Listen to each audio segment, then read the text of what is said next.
आज रुपेरी वाळूत माडाच्या बनात येना, जवळ येना, मुठीत घेना, जवळ ये. काय झालं, असे का बघताय सगळे? दादा ते गाणं बिणं आणि तू आबा सकाळीच गाणं ऐकलं त्यामुळे तेच तोंडात बसलं म्हणून. हा समजलं, पण ते गाणं आज रुपेरी वाळूत असं नाही आहे. मग हे रुपेरी वाळूत माडाच्या बनात असं आहे. रुपेरी वाळूत माडाच्या बनात येना, जवळ येना, जवळ घेना, हेच म्हणायचं होतं.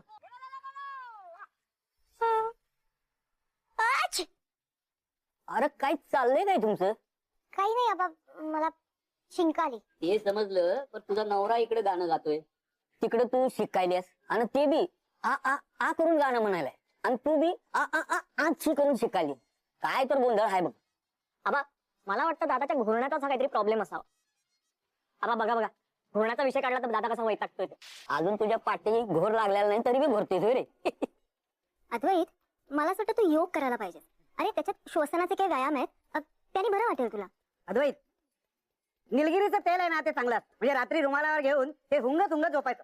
घोरण्यावर एक नंबरचा उपाय. दादा मी पण एक व्हिडिओ बघितलाय, त्यामध्ये ना तुम्ही तुमच्या नाकावर असा चिमटा लावायचा, म्हणजे काय होतं, नाकावर प्रेशर येतं आणि मग आपण घोरत नाही. अरे पण चिमटा लावून झोपणार कसं? पॉइंट आहे. वहिनी तू एक काम कर, दादा घोरायला लागला ना की त्याचा नाक चिमटीत धर. माझा आता घोरणं म्हणजे जागतिक प्रॉब्लेम करून ठेवलाय.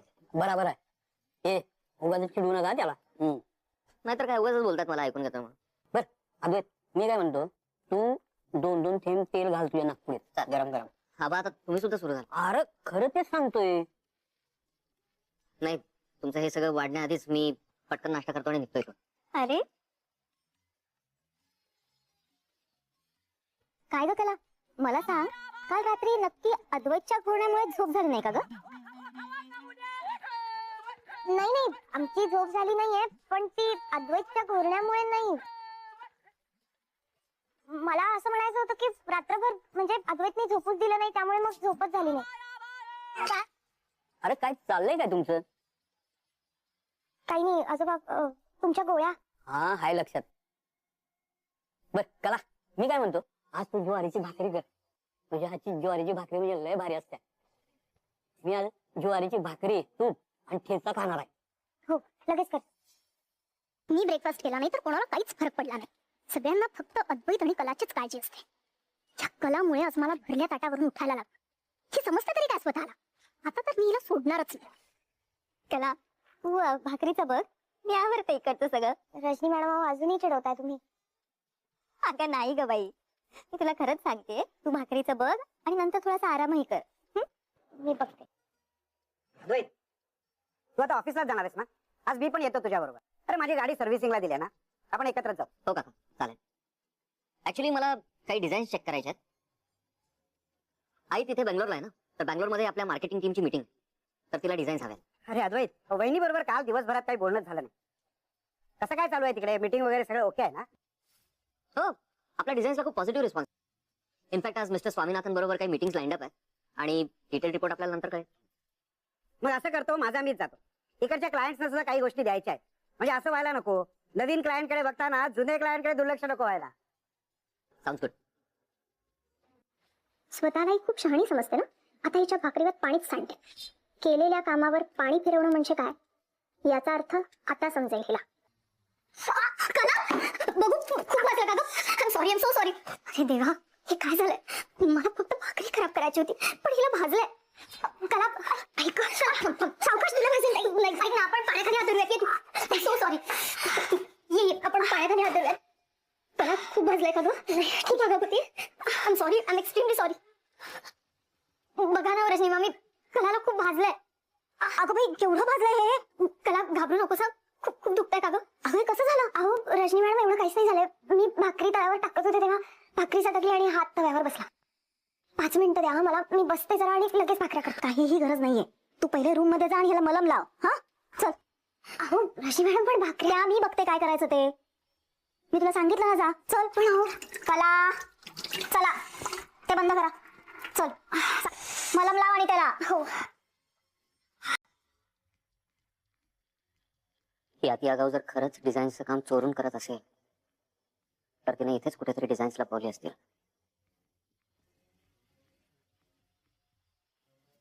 ही अति आगाऊची डायरी आहे. ती अति आगाऊ याच डायरीत काहीतरी करत असते. यातच ती डिझाईन काढत नसेल ना. काय झालं, रडतेस का? भाजलाय मला, दिसत नाहीये का? मग एवढंच ना. एवढं रडायला काय झालं? मला वाटलं काय झालं. पोळी नाही भाजलीये, हात भाजलाय माझा. माणूस आहे मी, दुखतंय मला. आणि तुला तर एवढं काय वाटत असेल ना तर नको विचार. मी नाही आले तुला सांगायला. बघू, दाखव. नको, गरज नाहीये तुझी. माझं मी बघते काय ते. नाटकं करू नकोस उगीच. मी चौकशी करावी म्हणूनच रडत येऊन बसलीस नाही तर माझ्यासमोर. दाखव. हे बघ, माझा हात भाजलाय म्हणून माझी चिडचिड होते का तू मला इरिटेट करतोयस त्यामुळे माझी चिडचिड होते, कळत नाही आता मला. तुला माझ्यासाठी काही करायचं नाहीये, नको कर. गरजही नाहीये, पण निदान त्रास तरी देऊ नकोस. शांत बस, बोलू नकोस माझ्याशी. ठीक आहे, दाखव. गरज नाहीये. दाखव. बापरे, खरंच केवढं लागलं हे. नाही नाही, मला बघत नाही, दाखवू नकोस. मी एक काम करतो, मी क्रीम देतो त्याला.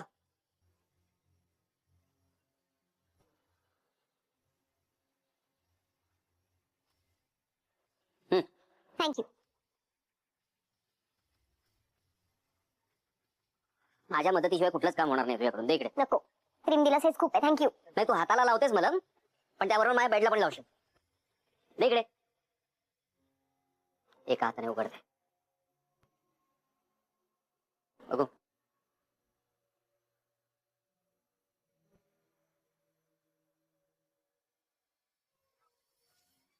हळू. थोडं सहन कर ना मग. अरे झोमतंय. जरा सहनशीलता नाही आजकालच्या मुलींना.